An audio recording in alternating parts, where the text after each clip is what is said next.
Dicen que hay noches en que la oscuridad no es ausencia, sino presencia, algo que se sienta a los pies de la cama y espera. Descubre maldiciones reales de curanderos y brujas que terminaron en horror. Eso es lo que vine a contarles. Dos voces del pueblo que aún no han olvidado. Dos historias que se cruzaron como sombras y dejaron a familias marcadas. A niños con ojos grandes de miedo y a vecinos con la boca cerrada por temor. Mi nombre es Jimena. Cuando esto sucedió, yo tenía 3 meses de embarazo. Vivíamos en una casa de adobe con techo de lámina, en un pueblo encajonado entre cerros bajos y milpas. El fogón siempre olía a café y a madera húmeda. Por la mañana mi suegra, doña Margarita, traía tortillas calientes que parecía hacer con las manos de antes. Silvestre, mi esposo, trabajaba en la construcción. Venía cansado, con tierra en las uñas y una sonrisa pequeña para la cena. Todo era tan normal que todavía me cuesta recordar los detalles sin que mi pecho se ponga duro, como si volviera a sentir aquellas manos. La primera vez pensé que fue una pesadilla. Me desperté a la medianoche con la boca seca y la respiración agitada. No podía moverme. No era solo sueño. Mi cuerpo no obedecía. Sentí algo en la cama con nosotros, algo que no era humano. Primero fue frío, un frío que no venía de la lámina ni del viento, sino que bajó por mi vientre y se quedó ahí, como si alguien hubiera colgado una piedra invisible. Luego, unas puntas, pequeñas y duras, rozaron mi barriga, como si unas garras quisieran marcar el lugar donde crecía mi hijo. Quise gritar, pero la voz se me quedó pegada en la garganta. Silvestre dormía. Su respiración era un latido inocente que no advirtió nada. Fue interminable, y cuando por fin logré desplazar un dedo la presencia, se fue. La habitación estaba en silencio absoluto. No había nadie. Pero había una marca, un frío que persistía, y la sensación de que algo había estado ahí, muy cerca de la vida que llevaba dentro. A la mañana siguiente lo conté en voz baja, como quien teme que el mismo relato le traiga al enemigo. Silvestre me miró con los ojos abiertos, preocupado, pero intentó tranquilizarme. «Será el susto, Jime. Será el calor de la casa que te altera». Yo quería creerle. Fuimos a trabajar, hicimos tortillas y recogimos leña, hicimos las cosas normales como quien se obliga a seguir un guión para no caer. Pero esa noche volvió. Y la siguiente. Y con cada aparición, la fuerza con la que me apretaban el vientre aumentaba. No era un sueño. Despertaba con la ropa despeinada, con la almohada aplastada como si alguien se hubiera sentado sobre ella, con un olor a plumas quemadas que no provenía de ninguna cocina. En el pueblo empezaron a pasar otras cosas.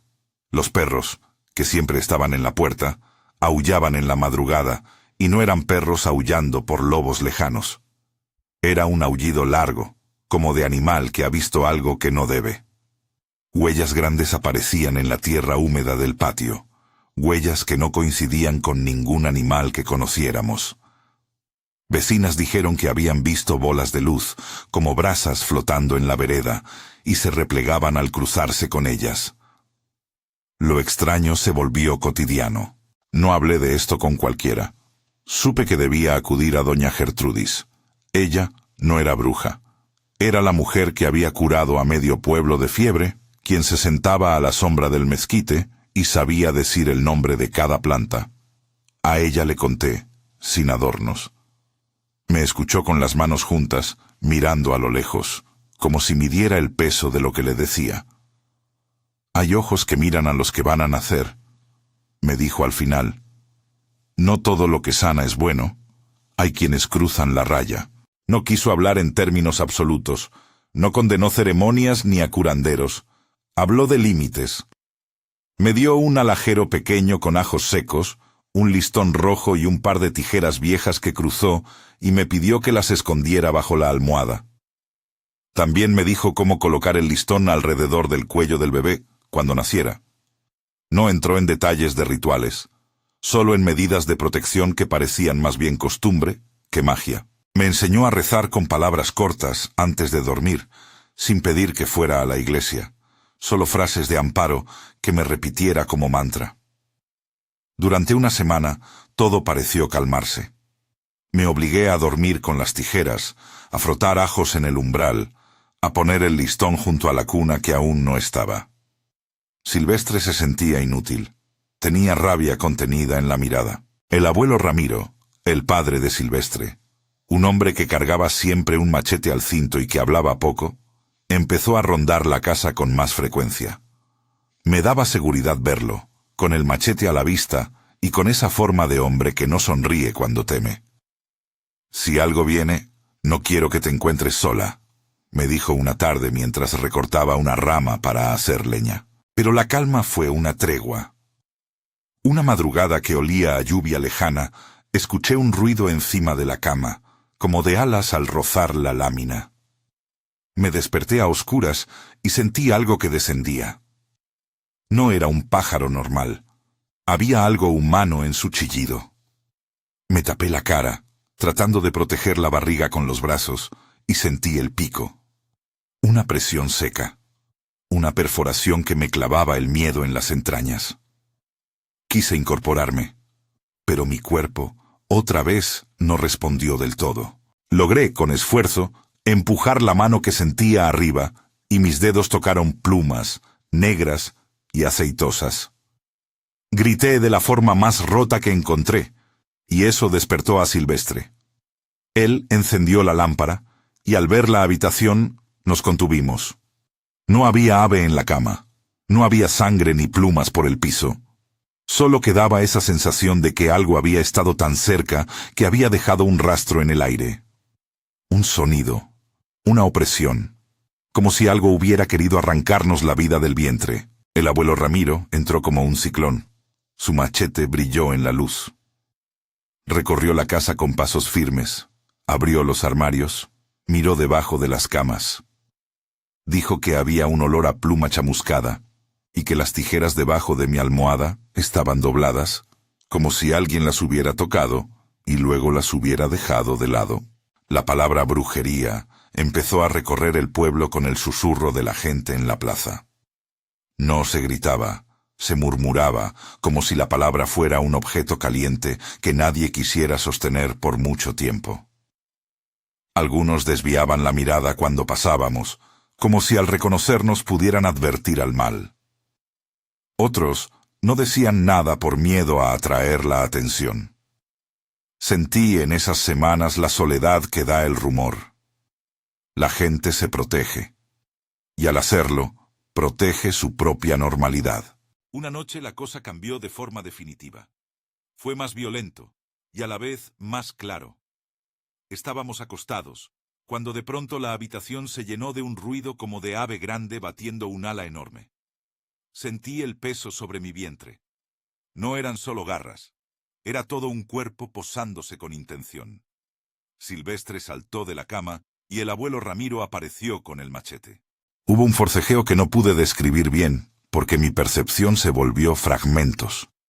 El brillo de la hoja, el olor a pluma quemada, el chillido que parecía un gemido humano. En el forcejeo, yo sentí algo dentro de mí apretarse, y luego, como si alguien hubiera dado un tirón, un llanto breve y punzante rompió la noche. No pude pensar. Recuerdo a la partera, doña Lupita, llegar tambaleante, con su bolsa de hiedra y sus ojos cansados, y luego el sonido más puro, el llanto de un bebé que sobrevivía a la madrugada. No hubo tiempo para pensar en explicaciones. El bebé nació prematuro, pequeño como una flor marchada pero con pulmones que decidieron luchar desde la primera respiración. Doña Lupita dijo que había algo de fuerza en ese llanto, que no era solo un hijo nacido, que era un desafío. Silvestre sostenía la cabeza del recién nacido como si fuera la única cosa que le diera sentido a la vida. El abuelo Ramiro, con las manos temblorosas, repetía que había visto sombras corriendo hacia la maleza, que había despertado al perro, que empezó a perseguir algo por la empalizada. A los pocos días del parto, ocurrió lo impensable. Encontraron a doña Margarita muerta en su casa. La encontraron tendida en el suelo del patio, con un tajo profundo en la espalda que nadie pudo explicar. No había signos de lucha en el hogar. La puerta estaba cerrada. La gente decía que la encontraron así, como si la tierra misma la hubiera rechazado. No hubo llanto público. El pueblo se movió con la calma de quien tiene que resolver algo y no puede permitirse el escándalo. La sepultaron sin rezos largos, sin flores que sobresalieran. La casa fue cerrada con tablas y nadie quiso quedarse en la noche. La muerte de la suegra abrió algo más que una tumba. Abrió preguntas que nadie quería responder. Algunos miraban a doña Gertrudis con nuevos ojos. Otros evitaban a mi familia por miedo a la mancha del infortunio. Hubo quienes dijeron que era castigo, que la brujería tiene un precio, y otros que insistieron en que no se debía mezclar acusaciones sin pruebas. El pueblo, que hasta ese día había tenido pequeñas tensiones, se unió en un silencio que pesaba como una losa.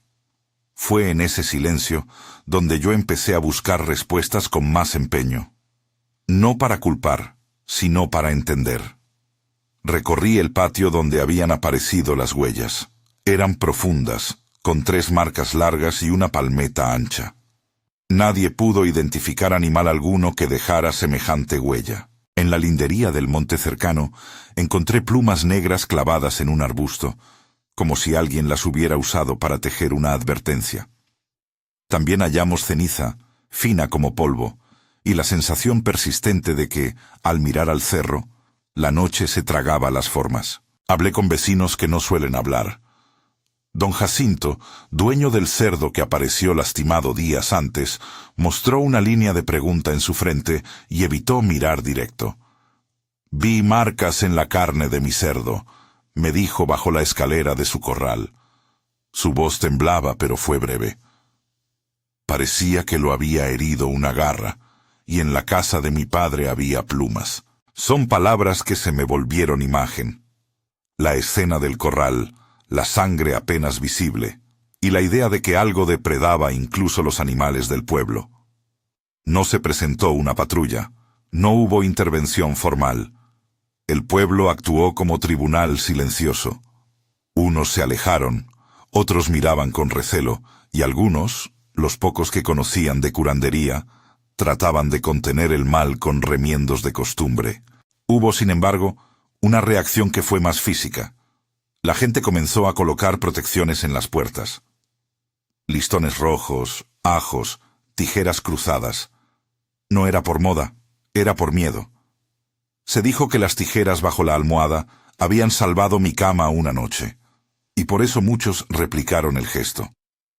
No puedo asegurar que esas medidas fueran efectivas, pero sí sé que dan consuelo.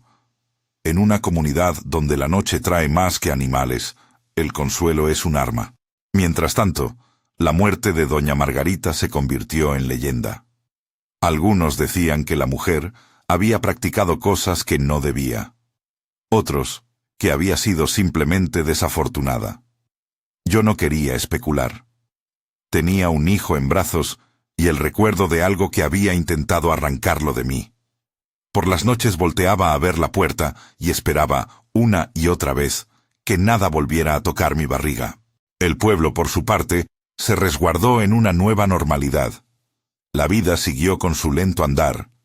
La gente fue a sus labores, pero había una tensión debajo de las palmas de las manos, una alerta que no desaparecía. En mis obligaciones de testigo, empecé a juntar relatos, a leer caras en la plaza, a anotar con prisa lo que me decían en voz baja. Como quien arma un rompecabezas, fui encontrando piezas que no encajaban de forma simple. Historias de pactos, murmullos sobre curanderos que pedían favores a cambio, habladurías sobre piedras que brillaban en las noches. Pero, sobre todo, apareció una constante. La manera en que el pueblo prefiere el silencio para no alterar la paz. Esa misma paz que, paradójicamente, deja que cosas extrañas se instalen sin resolverlas. Dejo esto no para sensacionalizar, sino para que entiendas el contexto. No éramos un lugar de supersticiones sin sentido, Éramos gente que aprendía de la vida y de la muerte. La partera, doña Lupita, me dijo algo que me quedó como aviso. Los que trabajan con el poder andan pegados a la línea. Algunos curan, otros cruzan la orilla. Esa idea de una raya delgada entre sanación y daño me acompañó en cada conversación y cada huella que miraba. Fue en ese momento, cuando pensaba que lo peor había pasado, que mi relato se encontró con otro. Alguien más tenía una historia parecida pero diferente. Felipa, una mujer que vino de Xochitlán, con una hija pequeña y una suegra que era reconocida como curandera. Hablé con ella en la sombra de una esquina, junto a una pila de madera recién cortada. Su mirada tenía la misma rigidez que la mía después de las noches sin dormir. Me dijo apenas unas palabras. Mi niña me dijo que la abuela se había vuelto jaguar. Yo no quise creerla, hasta que la vi. Hasta ahí llegó nuestra conversación, breve y cortada por la gente que pasa y por el miedo a hablar de más. Pero su frase me caló. Jaguar, piedra tallada, niño que ve lo que los adultos niegan. Había en esas palabras ecos de lo que ocurrió en mi casa. La presencia que toma formas animales, la transformación entre humano y bestia. La testigo más vulnerable, el niño, que ve y no es creído. Antes de seguir con Felipa y su piedra, quiero que te quedes con esto. Hay noches en que la oscuridad no es ausencia. Hay noches en que la comunidad decide callar para no mirar la herida. Y hay lugares donde los saberes antiguos conviven con secretos que devienen en miedo. Si esta historia te intriga y quieres saber cómo terminó para mí y para otros que vivieron algo parecido, suscríbete para no perderte el desenlace. Hay más por venir. Rastros en la tierra, rostros que evitan los nuestros, y la pregunta que nadie quiere responder en voz alta. La semana que siguió al entierro de doña Margarita fue un torbellino de silencios y movimientos en la penumbra. Se levantaron guardias improvisadas para proteger la casa de los recién nacidos del pueblo. La gente dejó rezos en las puertas, sin atreverse a decir en voz alta por qué lo hacían. Silvestre se volvió vigilante. Dormía con el machete en la mano, y cada vez que un perro aullaba, se levantaba, recorriendo el patio con el paso de quien quiere demostrar que el miedo no le pertenece. Yo trataba de creer que mi hijo estaría a salvo. Y aún así, en los pliegues de la noche, volvía la sospecha de que la agresión no era al azar, sino dirigida. Empecé a reconstruir las noches en mi memoria como quien arma una costa a partir de piedras recogidas. Había patrones. El frío puntual en el vientre, el sonido a pluma contra lámina, las huellas de palmas anchas. Un rumor repetido decía que las agresiones se centraban en mujeres embarazadas. ¿Por qué? Nadie tenía una respuesta que fuese cómoda. Algunos se inclinaron a la idea de envidia o de venganza contra descendencias. Otros hablaron de pactos incumplidos. Lo cierto es que la maternidad, en esos relatos, se volvió un blanco visible para algo que queríamos creer, guardado en las leyendas. Pero no todo era oscuridad cerrada. En el mercado, doña Gertrudis seguía vendiendo su brebaje para la tos y su consejo para las noches frías. A veces la veía sentada, con su mantón, hablando con la mirada fija en las manos. Ella no habló mal de nadie. Explicó que el conocimiento de las plantas no es lo mismo que buscar daño. Hay gente que usa la misma herramienta para afilar la leña o para herir a otro, me dijo. Era una frase a modo de advertencia. El poder no es bueno ni malo por sí mismo. Depende de la intención. Cuando pensé que al menos el terror había tocado solo a mi parcela de la vida, llegaron noticias de otros pueblos. Un caso de ganado mutilado. Una mujer que contó haber sentido la presión de manos invisibles sobre su hombro. Un niño que afirmaba haber visto a su maestra caminar con la piel como telaraña. Las historias se multiplicaban, y con ellas, la sensación de que algo más grande estaba en marcha. No era un hecho aislado, sino un tejido que enlazaba distintas veredas. Al mismo tiempo, sentí la responsabilidad de ser voz, no para sembrar pánico, sino para que el silencio no siga siendo cómplice. Tuve miedo de lo que podría desatarse si acusábamos a alguien sin fundamento, y también tuve miedo de quedarme callada mientras algo que parecía real golpeaba puertas. Esa tensión entre proteger a la comunidad y buscar la verdad fue una de las lecciones más duras que me dio la experiencia. En pueblos pequeños, el equilibrio entre verdad y armonía está teñido por las consecuencias sociales. A veces, guardar silencio es la forma más habitual de protegerse. Justo cuando las piezas parecían asentarse en un panorama de recelo y pequeñas precauciones, llegaron señales que no podían ser ignoradas. En el monte cercano, unos niños encontraron una piedra tallada. No era la primera vez que aparecían piezas antiguas, pero esta tenía inscripciones que, según algunos, brillaban a la luz de la luna. La piedra fue llevada a la plaza y hubo quienes la tocaron con guantes. Otros, simplemente, miraron y se apartaron. La piedra, como otros objetos, comenzó a formar parte de las historias susurradas en la noche. Para algunos, era un símbolo. Para otros, un foco de poder. Fue en ese momento que supe que había una segunda historia que merecía contarse. La de Felipa y la piedra de Xochitlán. Vivía con su suegra, una curandera reconocida. La hija de Felipa era pequeña, con ojos que no mienten. Cuando le pregunté por primera vez sobre su relato, ella me miró largo rato antes de hablar. «No quiero que mi niña pierda la vida por decir la verdad», me dijo. Y eso fue todo. Le pedí que me contara en una tarde, con el sol cayendo y el olor a leña de fondo. Felipa comenzó a narrar la llegada a la casa de su suegra, la piedra en el patio que nadie tocaba, la forma en que la niña dibujaba sombras con la puntita del dedo. Me habló de cómo la suegra, respetada por curar heridas, tenía también secretos, símbolos en la pared, animales que desaparecían y el rumor de que, en las noches, su figura se volvía otra cosa. La narración de Felipa se detuvo en la descripción de la piedra. Era como si guardara un calor viejo, dijo. Mi hija se sentaba y le hablaba, y yo pensaba que era inocencia de niña. Hasta que un día la vi mirar fijo y decir, la abuela se volvió jaguar. No quiero adelantar lo que siguió. Lo que puedo decir es que la historia de Felipa comparte rasgos con la mía. La presencia animal, la piedra como foco, los testimonios infantiles que los adultos suelen minimizar. Aquí, la coincidencia no parece casual. Hay un eco entre los casos, una resonancia que hace que las piezas de distintos pueblos encajen de forma inquietante. Mientras recolectaba estos relatos, entendí algo fundamental.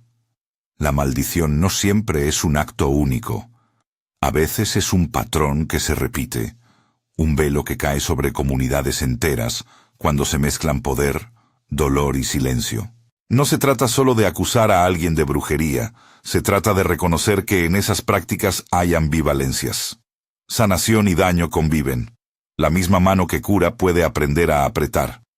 Y en ese aprendizaje hay víctimas, madres, niños, animales, quienes viven las consecuencias sin derecho a defensa. Termino este tramo volviendo a la noche en la que mi hijo llegó llorando al mundo y a la sensación de que, pese a todo, algo se plantó entre nosotros. No sé si lo que nos golpeó fue una maldición consciente o un daño que escapó al control, pero sí sé que dejó una marca en el pueblo. Lo que sigue no se puede resolver con un gesto simple. Nos obliga a mirar de frente la línea entre tradición y poder, entre cuidado y control. En los días que siguieron a la aparición de la piedra en la plaza, la historia de Felipa empezó a circular con más fuerza.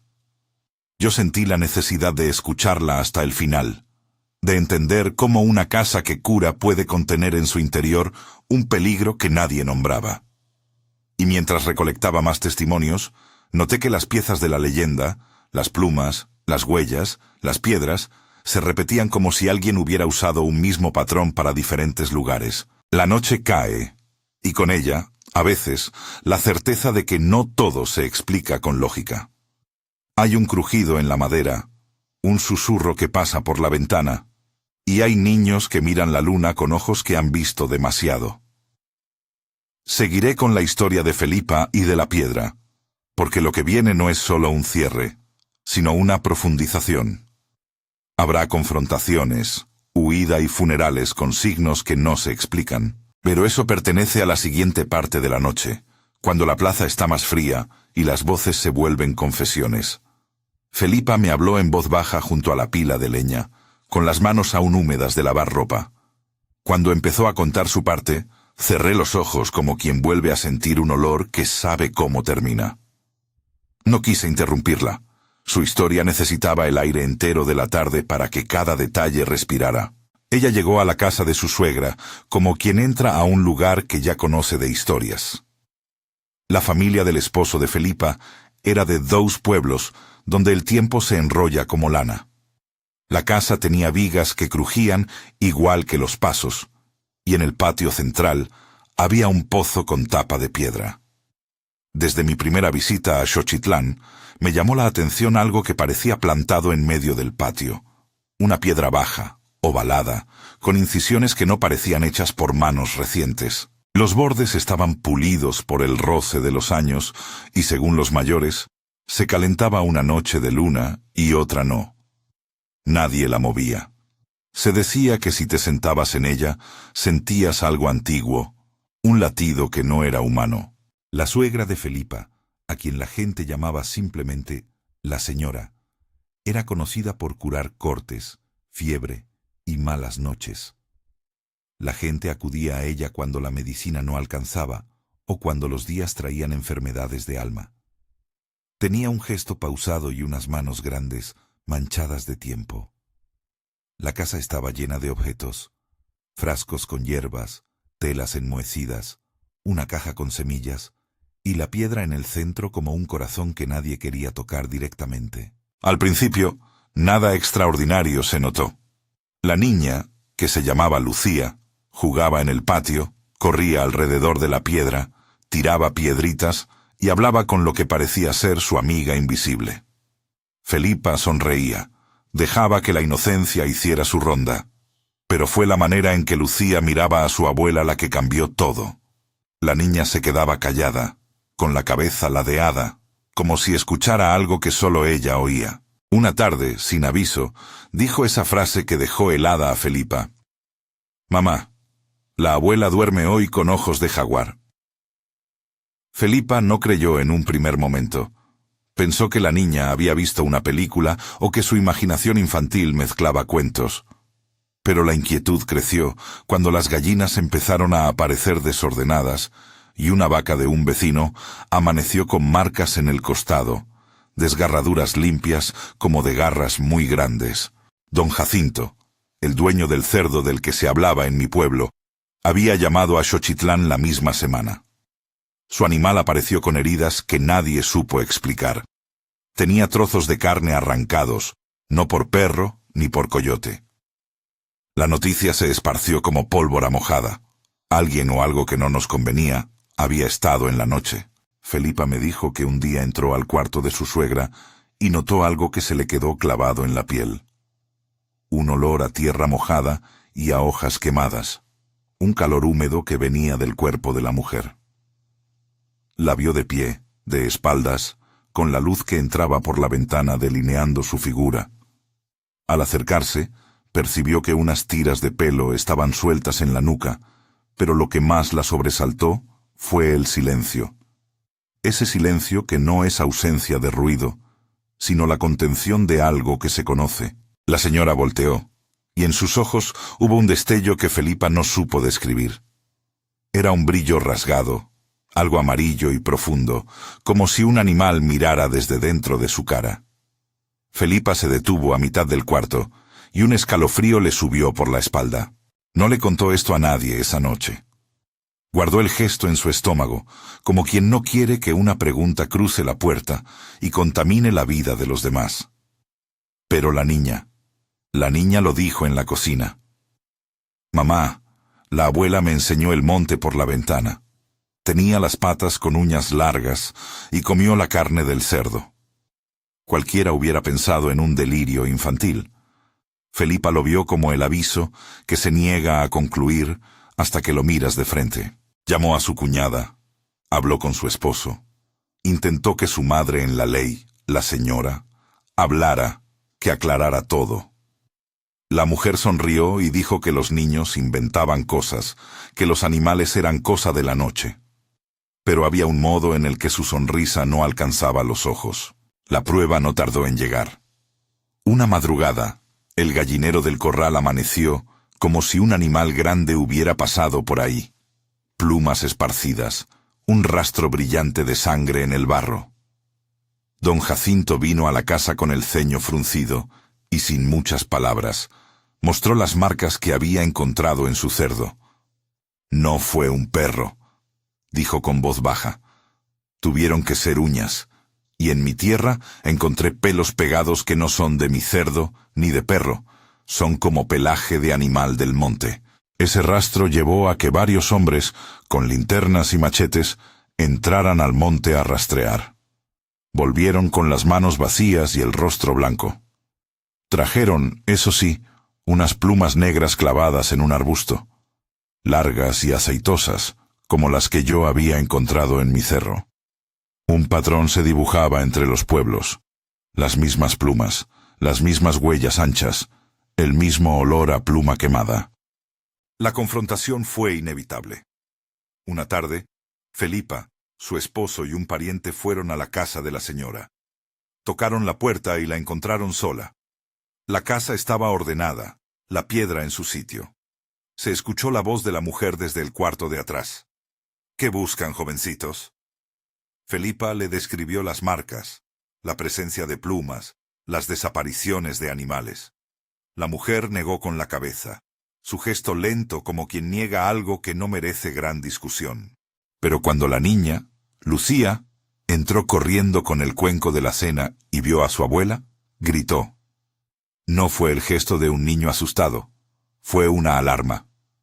«Mamá, la abuela me miró con ojos que no eran ojos», dijo la niña pegada a la falda de Felipa.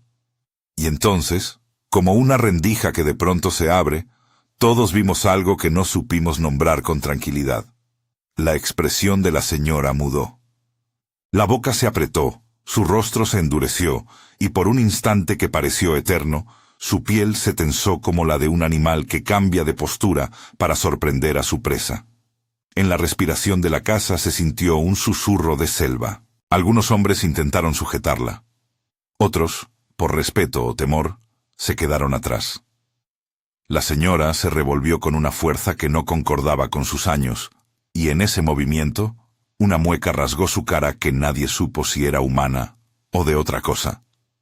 Fue como si un velo se rompiera y algo más antiguo se revelara. Un sonido profundo, no del todo humano, que se mezcló con un gruñido. Las cortinas se inflaron como si pasara un viento por una rendija pequeña. La niña, en un pánico que se pegó al aire, vio la imagen que no olvidaría. Su abuela transformándose, la espalda arqueándose, el rostro alargando, los ojos volviéndose de un brillo feroz. Para Lucía fue jaguar. Para los hombres fue una figura que se dobló y cuyos movimientos recordaban la casa. No hubo tiempo para comparaciones teóricas. En la confusión, alguien golpeó con un palo.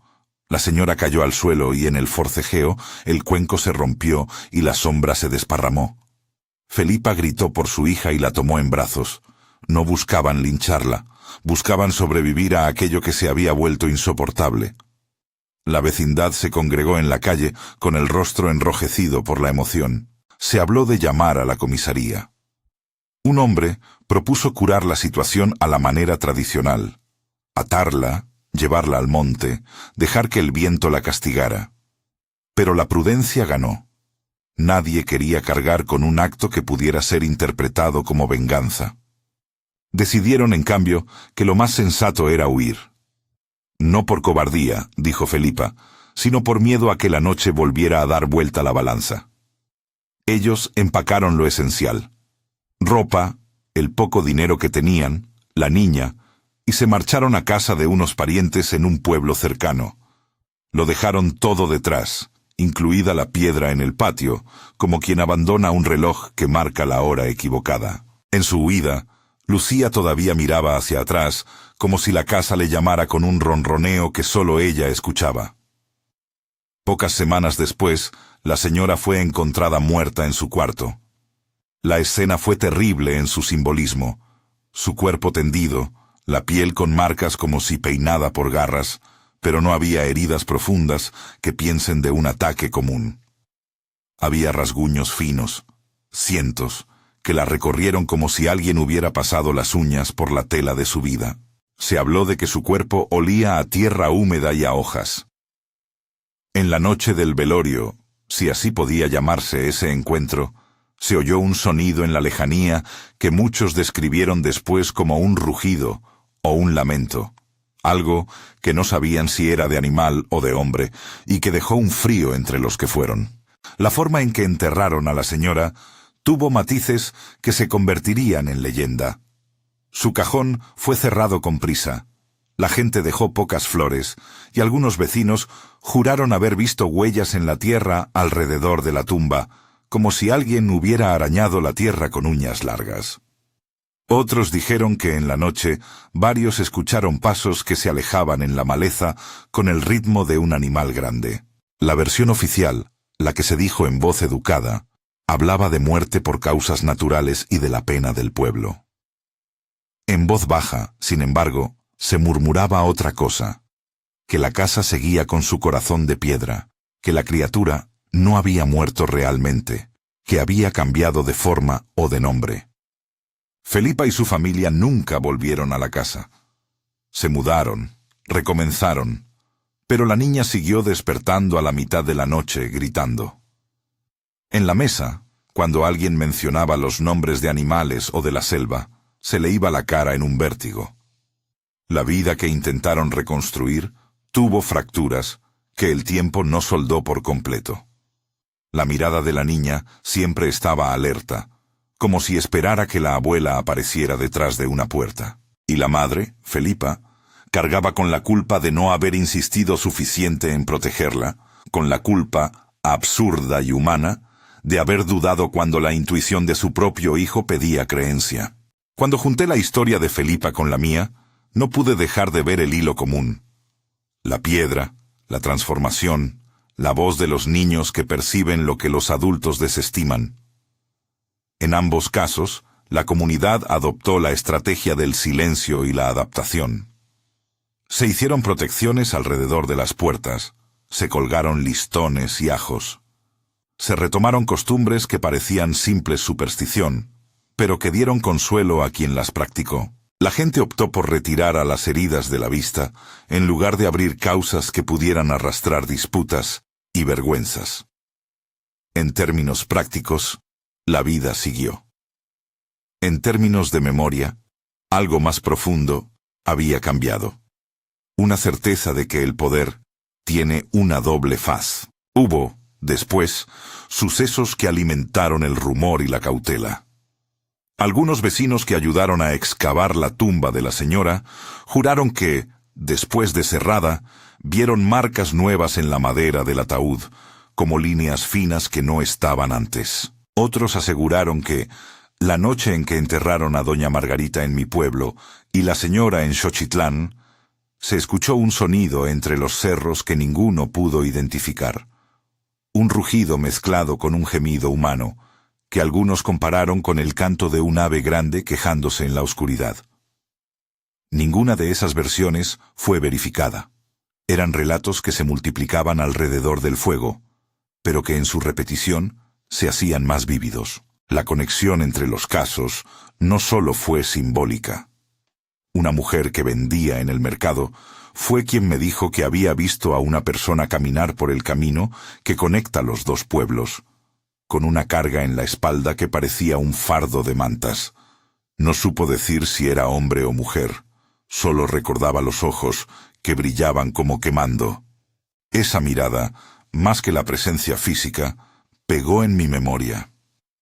El pensamiento de que quizá lo que nos golpeó era una red que se extendía más allá de nuestras casas, un eco de prácticas y saberes que, a fuerza de transitar por caminos viejos, se habían vuelto peligrosos. A nivel personal, lo que más me embarga es la certeza de que los niños ven con otra claridad. En mi caso fue mi vientre, en el de Felipa fue la mirada de su hija. Los niños dicen lo que les pasa sin el filtro que los adultos tenemos de explicar o relativizar. Y eso, en una comunidad que vive del rumor y de la prudencia, se vuelve incómodo. Aceptar lo que un niño dice implica mover piezas que nadie quiere tocar. Quizá por eso, en ambos lugares, la primera reacción fue desacreditar la voz más débil. Es una lección que me quedó como una piedra en el zapato. Cuando un niño habla, no siempre está inventando. Con el pasar de los meses, la historia se solidificó en versiones. Los más viejos contaban lo de las plumas como si fueran pruebas. Otros decían que era la marca de un nahual, palabra que, pronunciada en nuestros pueblos, viene cargada de historias y de una mezcla de respeto y temor. No voy a afirmar que exista una sola explicación. No soy policía ni brujo. Soy la que vivió, la que sintió unas garras en el vientre y escuchó el llanto que salvó a su hijo. Sé lo que vi y escuché, y lo que oí de labios de Felipa completó un cuadro que no me permitía dormirme con fácil sosiego. Conservar el diálogo sobre estos hechos fue difícil. Entre el miedo y la necesidad de vivir, la gente eligió maneras de protegerse. Algunos volvieron a las rogativas, otros pedían la bendición de un cura como medida de distracción y seguridad social. Otros, como doña Gertrudis, siguieron realizando limpias que eran más bien remedios de hierbas y costumbres. Pero también hubo actitudes oscuras. Vecinas que miraban con sospecha, hombres que se llevaron secretos de madrugada, puertas que se cerraron con más fuerza. En la medida en que pasaba el tiempo, noté que las historias se teñían de moralejas. Para algunos, la advertencia fue clara: no te metas con lo que no entiendes, no toques las piedras y no mires a la abuela con desdén. Para otros, la moraleja fue más amarga: desconfía del poder sin control, porque quien lo ostenta puede cruzar la frontera entre el bien y el daño. Yo, sinceramente, preferí quedarme con la idea de que la línea entre curar y herir es tenue. En la mano de quien se aparta de la ética, la misma práctica que salva a uno puede significar calamidad para otro. A veces me pregunto qué habría pasado si en vez de silencio o huida hubiéramos actuado distinto. Si hubiéramos llevado el caso a la iglesia, a la autoridad, a la plaza para que se abriera la discusión. En esos pensamientos siempre queda la duda. ¿Hubiera cambiado algo o solo habría desencadenado violencia contra una mujer que quizá tenía un desequilibrio y no una maldad deliberada? En pueblos donde las historias importan más que las pruebas, cualquier acción puede transformarse en farsa o en tribunal. Ese temor condiciona todo. Una lección que la experiencia me dejó fue sobre la memoria colectiva. Cuando la gente reescribe sucesos para dormir tranquila, los recuerdos toman formas convenientes. La piedra puede ser símbolo de peligro o de sabiduría, la curandera puede ser curadora o depredadora, la víctima puede convertirse en culpable por asociación. Esa maleabilidad de la memoria es la que hace que las leyendas perduren. Se cuentan, se adaptan y sirven tanto para enseñar a los niños a no acercarse a la piedra como para advertir sobre la posibilidad de que el poder cambie de rostro. En noches en que la soledad me resulta pesada, camino por el patio y me detengo a mirar el cerro. La casa está en calma. El hijo juega con cosas simples y a veces pienso en la fragilidad de lo cotidiano. Lo que nos golpeó no fue solo un evento extraño. Fue la manera en que el pueblo optó por proteger su normalidad. Esa elección tiene un precio.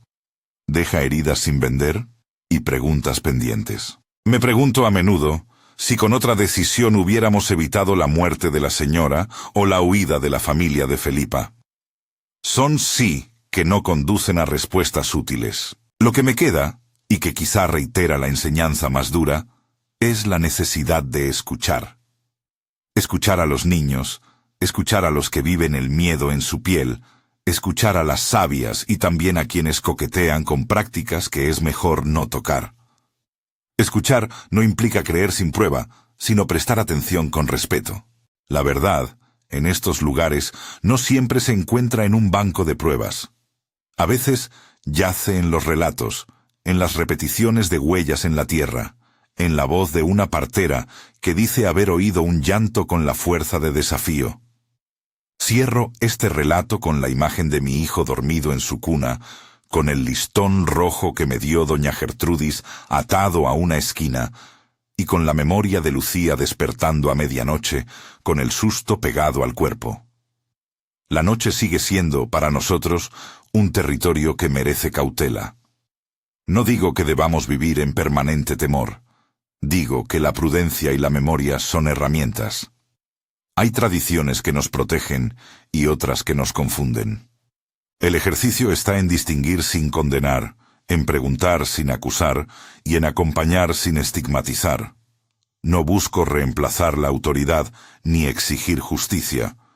Solo quiero que estas historias, que son la piel que cubre nuestras noches, sirvan para algo más que el morbo, que enseñen a creer en las voces pequeñas, a no abandonar a quienes viven el miedo, y a entender que el conocimiento popular y la modernidad pueden dialogar sin borrarse. Hay quienes curan con manos limpias, y hay quienes por envidia, por dolor o por ambición, cruzan la línea. Reconocer esa posibilidad es nuestra defensa más sincera. Si algo te queda de estas historias, es la llamada a la atención. Mira a los niños cuando hablen, observa las piedras con respeto, y no reduzcas la tradición a superstición. Hay maldiciones en cuentos que no lo son, y hay tragedias que no pueden explicarse con palabras exactas. Entre esas dos orillas debemos navegar con prudencia. Si esta historia te conmovió y crees que alguien más debería escucharla, compártela. Suscríbete al canal para seguir descubriendo relatos como este.